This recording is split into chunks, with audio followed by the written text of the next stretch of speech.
Assalamualaikum warahmatullahi wabarakatuh. Perkenalkan, nama saya Jonathan Albertus Suari, NIM F551914149. Pada video kali ini saya akan menjelaskan tugas dari mata kuliah Data Mining kelas A dari Universitas Tadulako.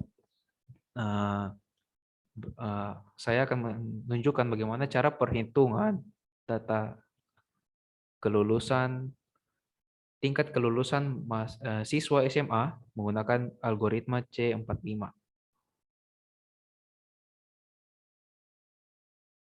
Oke, sudah tampil di sini ada data yang ingin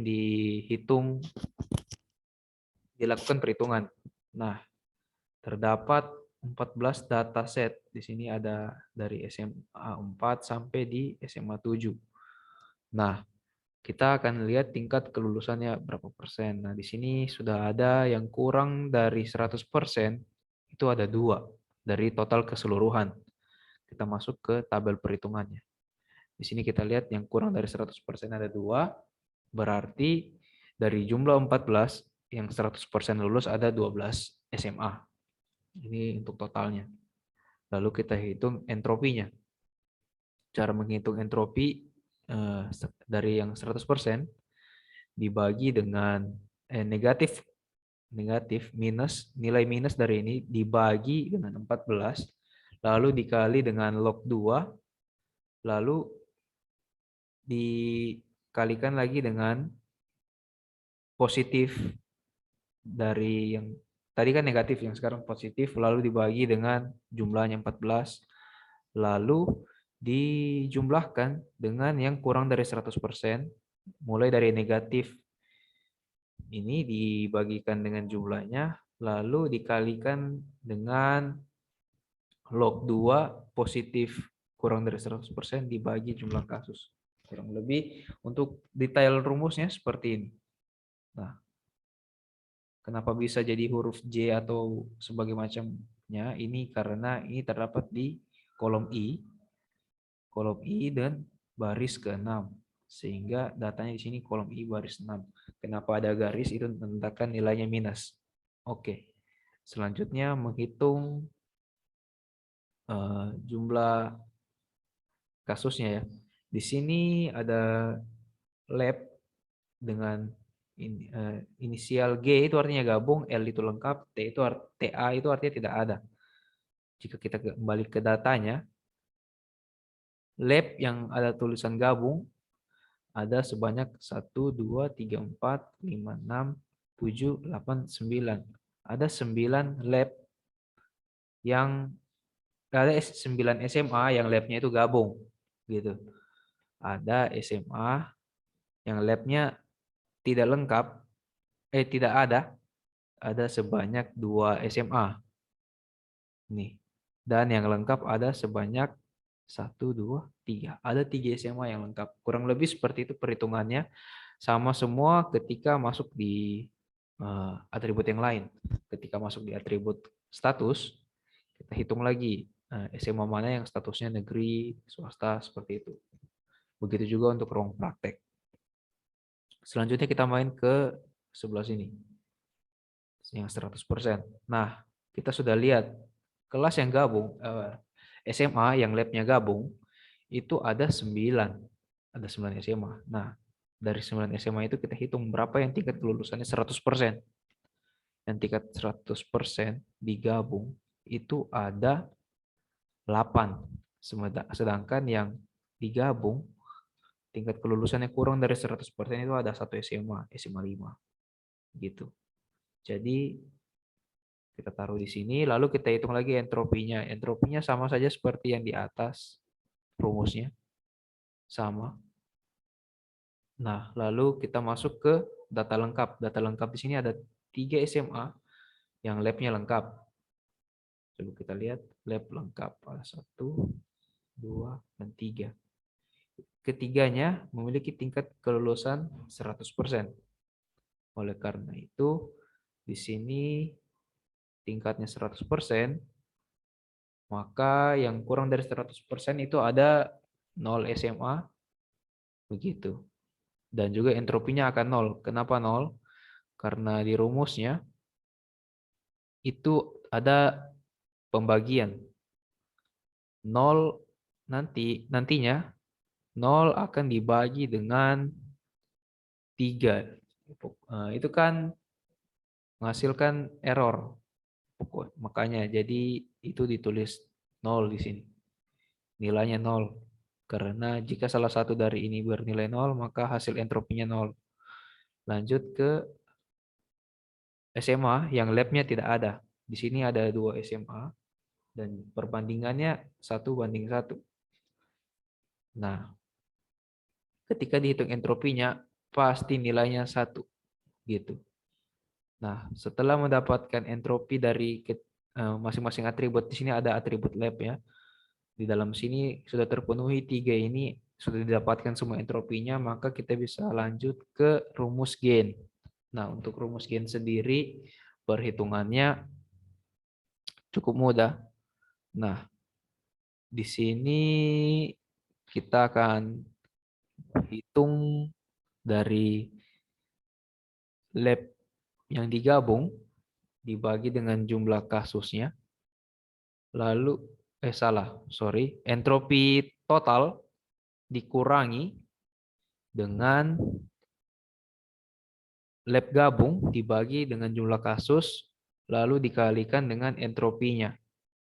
Untuk melihat rumusnya kita kayak gini ya, kayak gini. Lalu habis itu dijumlahkan dengan lab lengkap dibagi jumlah kasus dikali entropinya, dijumlahkan lagi dengan SMA yang tidak punya lab dibagi dengan jumlah kasus, lalu dikalikan entropinya. Jika sudah seperti itu, maka didapatkan hasil gain-nya sebesar ini. Nah, itu juga berlaku untuk ketiga atribut yang lain. Perhitungannya sama. Jadi ketika di sini ada 3 baris, maka di sini hanya ada 2 baris, maka lakukan perhitungan dengan 2 baris. Seperti itu.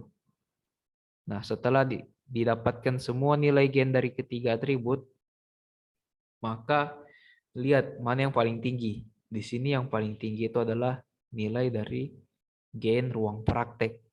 Nah, lihat lagi dari data ruang praktek, data manakah yang paling tinggi nilainya, entropinya. Di sini karena 2 data yang lain itu entropinya 0, maka dilanjutkan dengan entropi yang ada nilainya. Di sini yang paling tinggi itu adalah tidak ada, ruang praktek tidak ada. Maka lanjut kita ke tabel perhitungan level 1.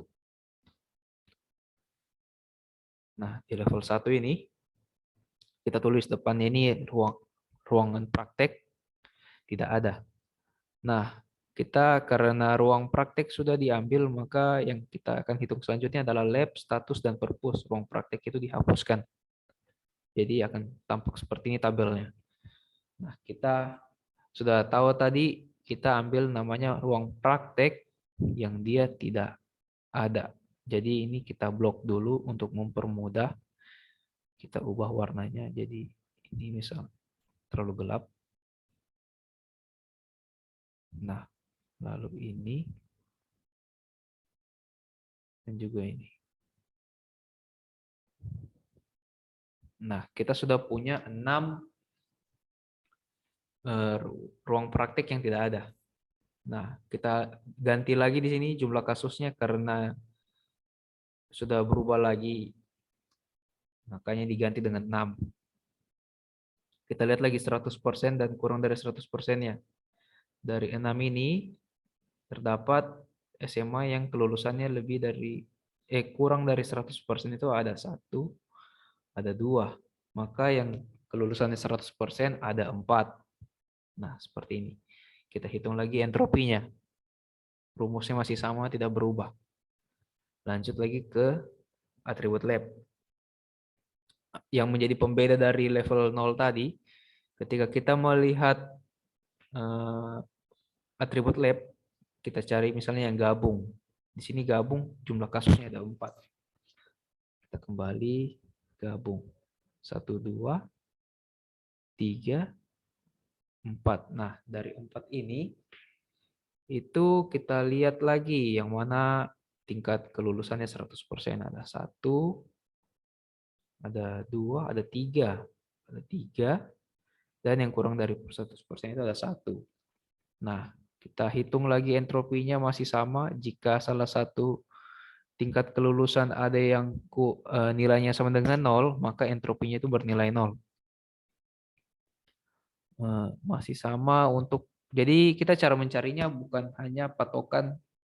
Untuk yang pertama tadi kita tidak ada patokan, sedangkan untuk yang level 1 kita sudah ada patokan bahwa data yang kita ambil itu harus memuat yang namanya ruang praktek tidak ada, seperti itu.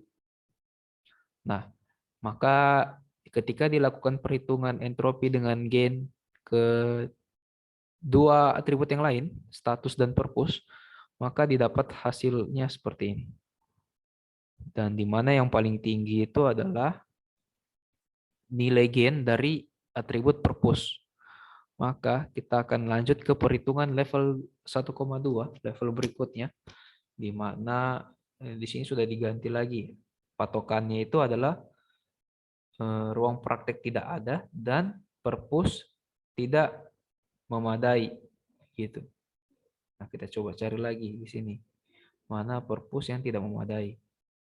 Jika purpose itu memadai, maka ini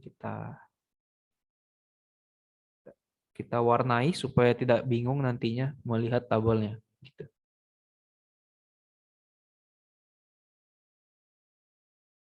Maka ini saya hapus warnanya.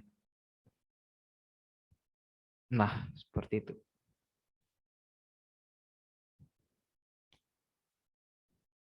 Nah, kita lanjut ke perhitungan 1.2.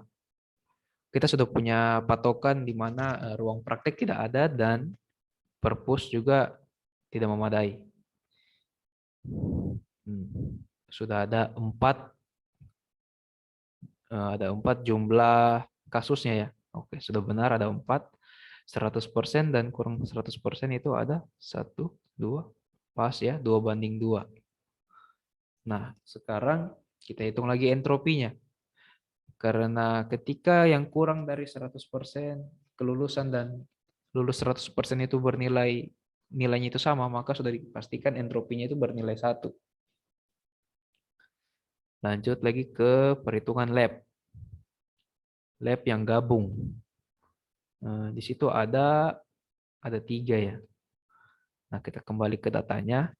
Di mana SMA yang tidak punya ruang praktek dan memiliki perpus tidak memadai, kita perhatikan lagi labnya. Nah, di sini ada 1, 2, dan 3. Ketiganya itu memiliki tingkat kelulusan 100% ada 2. Nah, yang ini tidak memiliki tingkat kelulusan 100%. Maka kita masukkan lagi di sini seperti itu, kita hitung lagi entropinya. Begitu pula untuk data lengkap dan juga tidak ada. Nah, tidak ada di sini hanya ada 1 kan.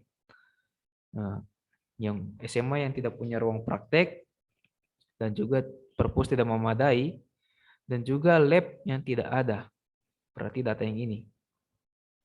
Dan nilainya tingkat kelulusannya kurang dari 100% ada 1 di sini.